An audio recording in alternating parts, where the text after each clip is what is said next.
हिमालय की गोद में बसे जोशीमठ में लोगों ने वर्षों की गाढ़ी कमाई के पाई पाई जोड़कर जिस आशियाने को बड़े ही हसरतों के साथ बनाया था, वो आशियाने अचानक ही दरकने लगे हैं। गेटवे ऑफ हिमालय और सनातन धर्म के सबसे पवित्र धाम बद्रीनाथ के रास्ते में बसा उत्तराखंड का प्राचीन शहर जोशीमठ कुदरत के प्रकोप से कराह रहा है। स्थिति हर दिन और ज्यादा खराब होती जा रही है।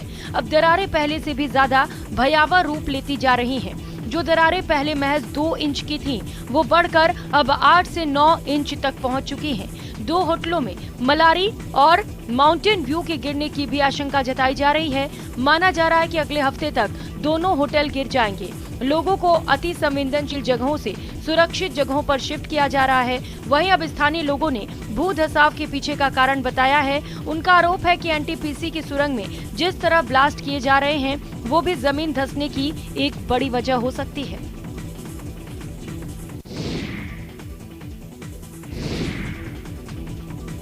अहमदाबाद में रविवार से अंतर्राष्ट्रीय पतंग महोत्सव 2023 की शुरुआत हो गई। महोत्सव का उद्घाटन गुजरात के मुख्यमंत्री भूपेंद्र पटेल ने किया। अहमदाबाद के साबरमती रिवर फ्रंट वल्लभा सदन में 8 से 14 जनवरी तक अंतर्राष्ट्रीय पतंग महोत्सव 2023 का आयोजन किया जाएगा। G20 की थीम पर इंटरनेशनल काइट फेस्टिवल 2023 का आयोजन किया जा रहा है।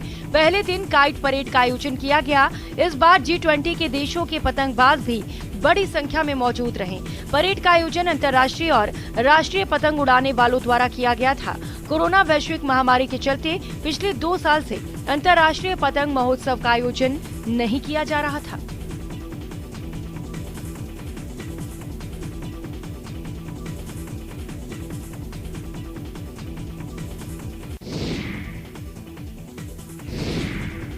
चौदह जनवरी की रात बड़े खगोलीय परिवर्तन के साथ सूर्य धनु राशि से निकलकर मकर राशि में प्रवेश करेंगे। इसके साथ ही सूर्य उत्तरायण भी हो जाएंगे। इस मौके पर कई इलाकों में उत्सव का आयोजन होता है। उत्तर भारत में जहां मकर संक्रांति के रूप में इसे मनाते हैं, वहीं दक्षिण भारत में इसे पोंगल के रूप में मनाया जाता है। तमिलनाडु में भी पोंगल बड़े धूमधाम के साथ मनाया जाता है और इसे लेकर अभी से तैयारियां तेज हो गई हैं। प्रदेश के मदुरई सहित कई इलाकों में गन्ने की कटाई शुरू कर दी गई है। कावेरी नदी के किनारे बसे गांव में पोंगल के लिए सेंगारोम्बो किस्म के गन्ने की कटाई शुरू हो गई है। सेंगारोम्बो किस्म की खेती गोबी, चेट्टीपलायम, सत्यमंगलम, कवुंडापडी, भवानी और कोडुमुडी क्षेत्र में की जाती है और काटा गया गन्ना व्यापारियों द्वारा खरीदा जाता है।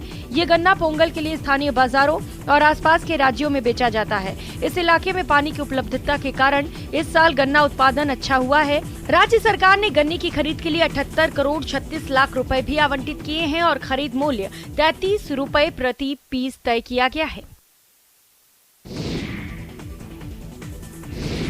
इंडियन एयरफोर्स की पहली फाइटर पायलट महिला अवनी चतुर्वेदी जापान के साथ होने वाले हवाई युद्धाभ्यास में हिस्सा लेंगी। मीडिया रिपोर्ट्स के मुताबिक दोनों देशों का संयुक्त हवाई अभ्यास वीर गर्जियन 2023 12 से 26 नवंबर तक चलेगा। ये जापान के ओमिटामा के हयाकुरी और सयामा एयरबेस पर होगा। बता दें, squadron leader Avani Chaturvedi Sukhoi 30 MKI की पायलट हैं। वे 2018 में अकेले मिग 21 से भी उड़ चुकी हैं। अवनी अपनी बैचमेट भावना कांत और मोहना के साथ साल 2016 में जुलाई में फ्लाइंग ऑफिसर बनी।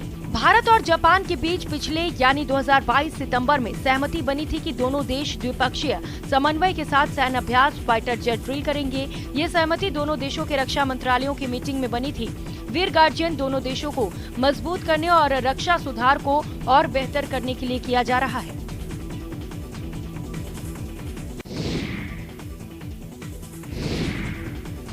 देश भर में कड़ाके की ठंड पड़ रही है। ठंड के कहर को देखते हुए स्कूलों की छुट्टियां बढ़ा दी गई हैं। राजधानी दिल्ली में हड्डी कपा देने वाली सर्दी पड़ रही है। घने कोहरे की वजह से कई ट्रेनें देर से चली। राष्ट्रीय राजधानी में ठंड बढ़ने से लोग अलाव जलाकर ठंड से बचने का प्रयास कर रहे हैं। बता दें कि शनिवार को दिल्ली के रिज इलाके में 1.5 डिग्री सेल्सियस तक न्यूनतम तापमान दर्ज किया गया। वहीं सफदरजंग में 2.2 डिग्री सेल्सियस तक टेम्परेचर रिकॉर्ड किया गया। कोहरे की वजह से दिल्ली एयरपोर्ट में 20 फ्लाइट्स भी डिले हुई। वहीं दिल्ली पहुंचने वाली 36 ट्रेनें लगभग 5 से 6 घंटे लेट रहीं। सर्दी के कहर को देखते हुए मौसम विभाग ने उत्तर भारत के कई इलाकों में अलर्ट जारी कर दिया है। बता दें कि तापमान में अगले 2 से 3 दिनों में कोई बदलाव नहीं होगा। इसके बाद कई जगहों पर टेम्परेचर 2 डिग्री सेल्सियस बढ़ेगा।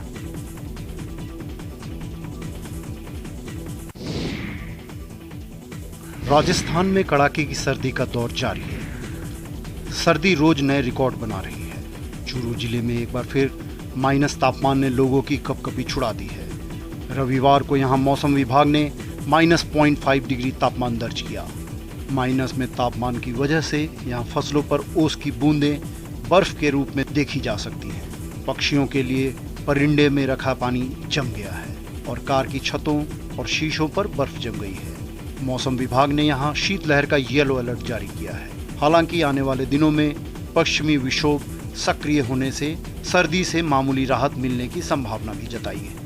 वहीं स्वर्ण नगरी में भी कड़ाके की ठंड का असर देखा जा रहा है। शीतलहर और कोहरे के कारण जैसलमेर वासी घरों में दुबकने पर मजबूर हो गए हैं। तापमान में गिरावट और कोहरे के चलते आम जनजीवन पूरी तरह अस्त व्यस्त हो चुका है।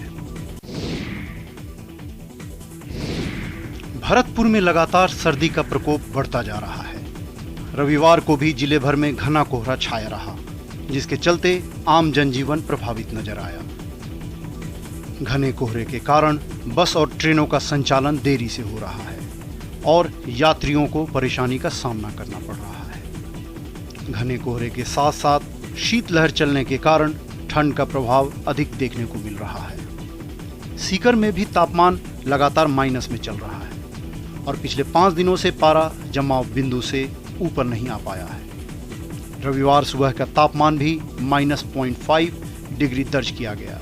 लगातार गिरते पारे की वजह से अब फसलों को जबरदस्त नुकसान हो रहा है। तापमान माइनस में रहने की वजह से सब्जी की फसलों को सबसे ज़्यादा नुकसान हुआ है।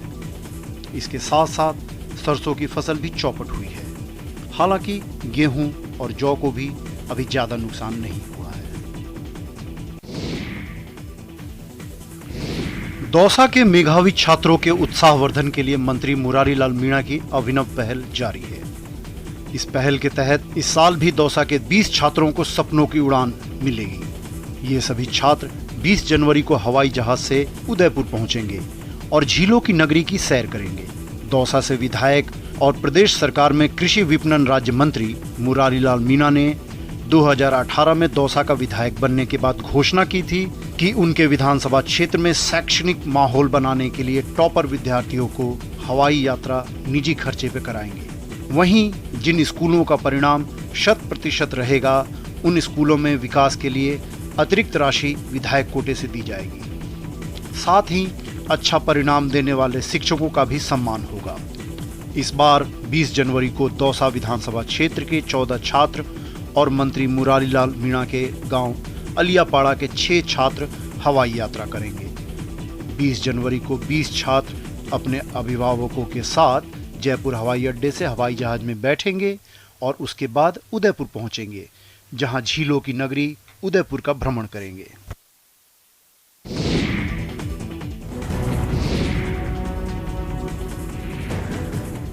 पटना के मसौड़ी में तारंगना स्टेशन के पास लोग बेपरवाह तरीके से रेलवे ट्रैक पर चलते हुए नजर आ जाते हैं। आप भी देख लीजिए किस तरह से लोग मौत को दावत दे रहे हैं और इन सब के बावजूद आरपीएफ और जीआरपीएफ मूक दर्शक बनी रहती है। इस स्टेशन पर लोग बेपरवाह तरीके से पटरियों को पार करते दिखाई देंगे।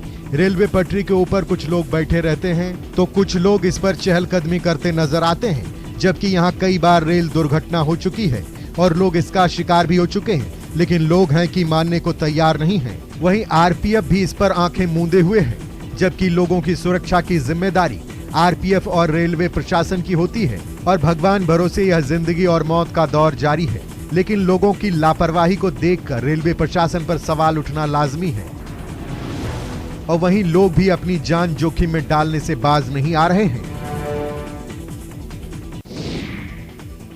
उदयपुर में 5वें अंतर्राष्ट्रीय क्लासिकल नृत्य और संगीत महोत्सव में नृत्य और संगीत के अलग अलग रूप देखने को मिल रहे हैं। आयोजन के दूसरे दिन नगर में सुखाड़िया रंगमंच पर रायपुर से आए कथक ग्रुप ने 1 घंटे की विशेष प्रस्तुति दे ऐसा समा बांधा कि दर्शक मंत्रमुग्ध हो गए। इसके अलावा चेन्नई की रुचि कृष्णा ने कुचिपुड़ी की प्रस्तुति दी। जिसमें रुचि ने बेहद सुंदर नृत्य के जरिए गणेश वंदना विघ्नहर्ता के रूप में देवी रंजनी माला का कीर्तन किया। रुचि ने अपने संपूर्ण नृत्य में देवी कामाक्षी और प्रकृति के बीच मधुर संबंध को दर्शाया। इस 3 दिवसीय आयोजन में Doha, Qatar, Malaysia, Thailand, Assam, Bangladesh, Madras, Bangalore, Chennai, Orissa, Delhi, Mumbai, Jaipur के ख्यातनाम कलाकार शिरकत कर रहे हैं। शास्त्रीय नृत्य को जीवंत रखने के लिए आयोजित इस कार्यक्रम में शहरवासियों का प्रवेश निःशुल्क है।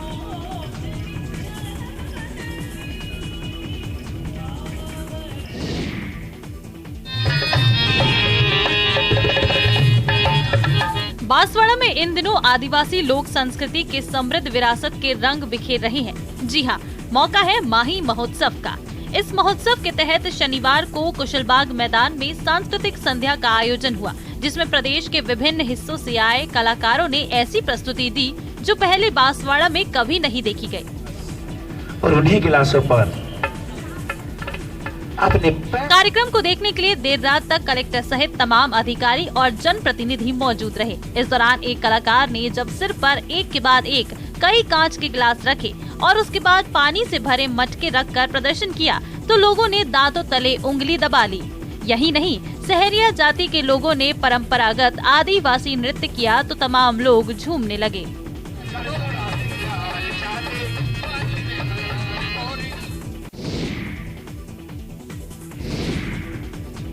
सालों से उपेक्षा का शिकार मां राजराजेश्वरी मंदिर का भव्य रूप एक बार फिर साकार हो गया। धौलपुर जिले के बाड़ी शहर के लोगों की श्रद्धा के केंद्र इस मंदिर का जीर्णोद्धार 7 साल बाद पूरा हुआ है, जिसके बाद बाड़ी में उत्सव का वातावरण है। जीर्णोद्धार के बाद मां राजराजेश्वरी के गौरव की पुनर्प्रतिष्ठा को लेकर 8 दिवसीय हवन पूजन का भव्य कार्यक्रम शुरू हो गया है। ये पूरा आयोजन जगदम्बा ट्रस्ट की ओर से शहरवासियों के सहयोग से किया जा रहा है, जो 17 जनवरी तक चलेगा। इससे पहले शनिवार की शाम जीर्णोद्धार कार्य के बाद मां राजराजेश्वरी के मंदिर में पहली बार सामूहिक रूप से दीपोत्सव कार्यक्रम का आयोजन हुआ। इस दौरान शहर के संगम क्लब की ओर से जब 5100 दीपों को एक साथ प्रज्वलित किया गया तो पूरा मंदिर परिसर जगमगा उठा। इस मनोहारी दृश्य को देखने के लिए शहरवासी भी उमड़ पड़े। जब मंदिर में सैकड़ों की संख्या में दीपक एक साथ जगमगाए तो मंदिर का नजारा देखने लायक था।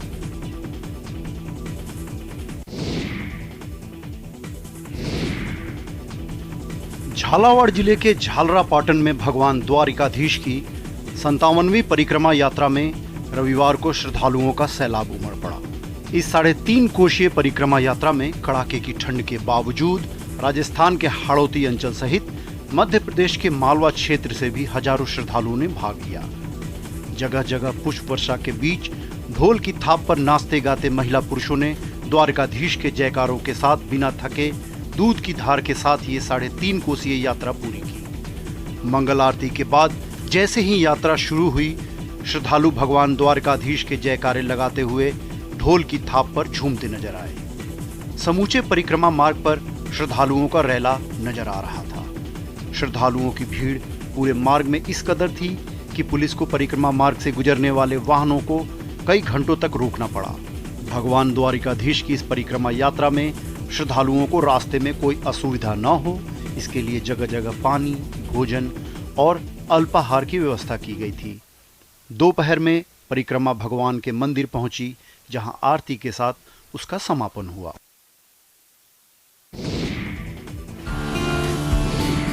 डिप्टी सीएम तेजस्वी यादव का एक वीडियो सोशल मीडिया पर तेजी से वायरल हो रहा है, जिसमें वे नेट पर पसीना बहाते दिख रहे हैं। इस वीडियो को खुद तेजस्वी यादव ने अपने ट्विटर अकाउंट पर शेयर किया, जिसे यूजर्स काफी पसंद कर रहे हैं। वीडियो में देखा जा सकता है कि तेजस्वी यादव नेट प्रैक्टिस कर रहे हैं। इस दौरान वे पैरों में पैड बांधकर बल्लेबाजी करते हुए दिखाई दे रहे हैं। बॉलर के छक्के छुड़ा रहे हैं, चौके पर चौका लगा रहे हैं।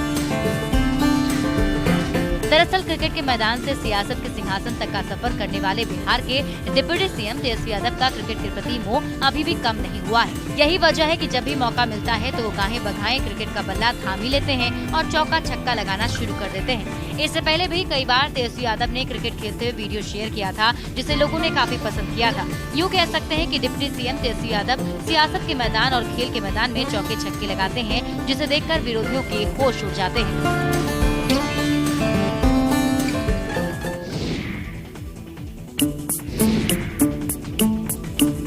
मध्य प्रदेश के सतपुड़ा टाइगर रिजर्व में जंगल सफारी के दौरान अक्सर सैलानियों को रोमांचित करने वाले नजारे देखने को मिल जाते हैं। बीते दिनों जब सफारी के दौरान भालू परिवार की मस्ती सैलानियों को देखने मिली तो सभी रोमांच से भर गए और जिप्सी रोककर वीडियो बनाने लगे। सतपुड़ा टाइगर रिजर्व में जंगल के रास्ते में भालू का परिवार मस्ती करता हुआ पर्यटकों को नजर आया। पर्यटकों को भालुओं की मस्ती देखकर खूब मजा आया। पर्यटक ये नजारा देखकर खूब रोमांचित हुए। ये देखिए इस प्यारे भालू को जो बड़ी शिद्दत से जमीन खोदने में लगा हुआ है। बाकी दोनों भालू भी मस्ती करते नजर आ रहे हैं। भालू की मस्ती का वीडियो सतपुड़ा टाइगर रिजर्व ने अपने ऑफिशियल इंस्टाग्राम अकाउंट पर शेयर किया। वीडियो करीब 1 मिनट 30 सेकंड का है, जिसमें 3 भालू नजर आ रहे हैं। इसमें से एक भालू जमीन खोद रहा है और उसने कुछ ही देर में काफी जमीन खोद दी, तो दूसरा भालू बैठा हुआ है और तीसरा भालू लेटा हुआ है। भालू की मस्ती का ये वीडियो लोगों द्वारा खूब पसंद भी किया जा रहा है।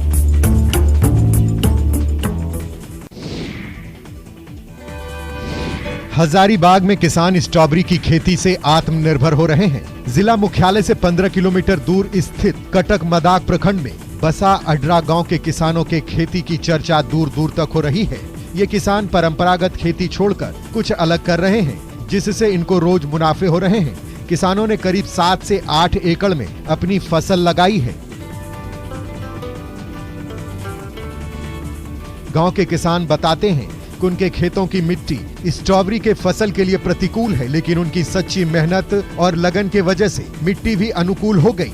इसी का परिणाम है कि जिस प्रतिकूलता से भरे मिट्टी में गांव के किसान एक ही तरह की खेती कर रहे थे, आज उसी मिट्टी पर अब वो स्ट्रॉबेरी की खेती कर रहे हैं, जिससे उन्हें काफी लाभ हो रहा है। अडरा गांव के किसान आज कड़ी मेहनत और लगन के कारण बाकी के किसानों के लिए मिसाल बन गए हैं। दूसरे किसानों को इनसे प्रेरणा मिल रही है।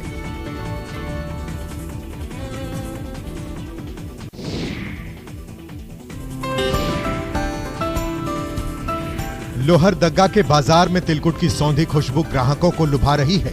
खोआ, मावा, गुड़, खजूर वाले तिलकुट की काफी डिमांड है। तिलकुट बनाने के लिए खास तौर से गया से कारीगर बुलाए गए हैं। दुकानदारों ने बताया कि हांडी में बने तिलकुट की सबसे ज्यादा बिक्री हो रही है।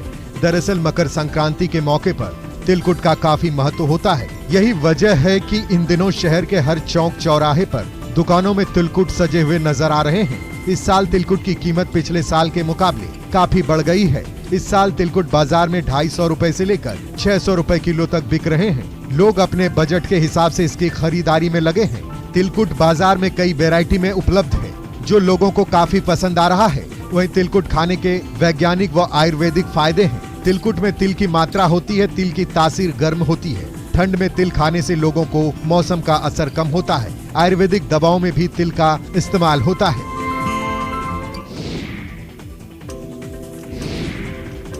इंदौर में 3 दिन चलने वाला प्रवासी भारतीय सम्मेलन शुरू हो गया है।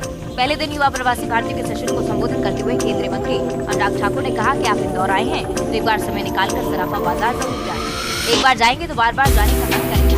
मुख्यमंत्री शिवराज सिंह चौहान ने मंत्री ठाकुर की बात को आगे बढ़ाते हुए कहा, मैं तो कहता हूँ कि आप सभी 56 दुकान भी जाइएगा। केंद्रीय विदेश मंत्री एस जयशंकर ने भी इंदौर की तारीफ की। उन्होंने कहा कि इंदौर न केवल देश का सबसे स्वच्छ शहर है, बल्कि ये बड़े दिल वालों का शहर है। मैं सराफा तो नहीं गया, लेकिन कल रात 56 दुकान जरूर गया था। 3 दिन तक चलने वाले प्रवासी भारतीय सम्मेलन में 17 देशों के 3200 प्रवासी भारतीय सोमवार को प्रधानमंत्री नरेंद्र मोदी और मंगलवार को राष्ट्रपति द्रौपदी मुर्मू शामिल होंगे। वहीं सम्मेलन में शामिल होने आए सूरीनाम के राष्ट्रपति चंद्रिका प्रसाद संतोखी ने उज्जैन में पहुंचकर बाबा महाकाल के दर्शन किए।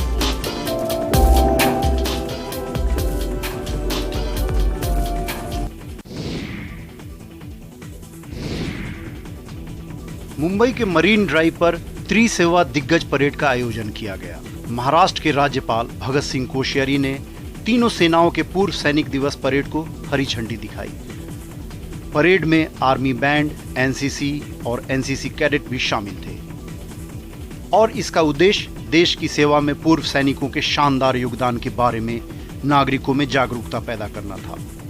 परेड में तीनों सेवाओं के वीरता पुरस्कार विजेताओं सहित 600 से अधिक दिग्गजों ने हिस्सा लिया।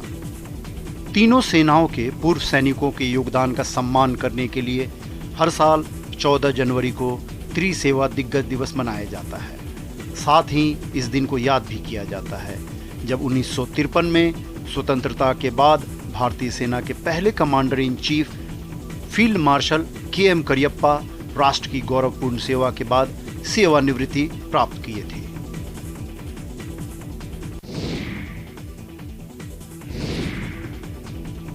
कोरोना महामारी के कारण 2 साल बाद एक बार फिर गुजरात की संस्कारी नगरी में वडोदरा मैराथन का आयोजन किया गया। मैराथन में मुख्यमंत्री भूपेंद्र पटेल और राज्य के गृह राज्य मंत्री हर्ष संघवी ने शिरकत की। मैराथन में वैष्णव संप्रदाय के गुरुओं की भी मौजूदगी रही। मुख्यमंत्री ने उनका अभिनंदन स्वीकार किया। मैराथन का फ्लैग ऑफ करने के मौके पर मुख्यमंत्री भूपेंद्र पटेल के साथ कई बड़े बीजेपी नेता भी मौजूद रहे। फ्लैग ऑफ के बाद मुख्यमंत्री भूपेंद्र पटेल ने धावकों और लोगों की हौसला अफजाई की। 2 साल बाद हुई मैराथन में भाग लेने के लिए रिकॉर्ड रजिस्ट्रेशन हुए थे। इसके कारण मैराथन स्थल पर भारी भीड़ रही और बड़ी संख्या में प्रतिभागियों ने जोश के साथ हिस्सा लिया। 42 किलोमीटर लंबी फुल मैराथन में बड़ी संख्या में धावकों और शहर के लोगों ने हिस्सा लिया। मैराथन की छोटे वर्ग में स्कूल के छात्रों ने भी अपना दमखम दिखाया और धावक बने। सिग्नेचर कार्यक्रम वडोदरा मैराथन जहां लोगों को फिटनेस के प्रति सजग रहने के लिए प्रेरित करता है, तो वहीं ये गुजरात की सबसे बड़ी हेरिटेज मैराथन भी है।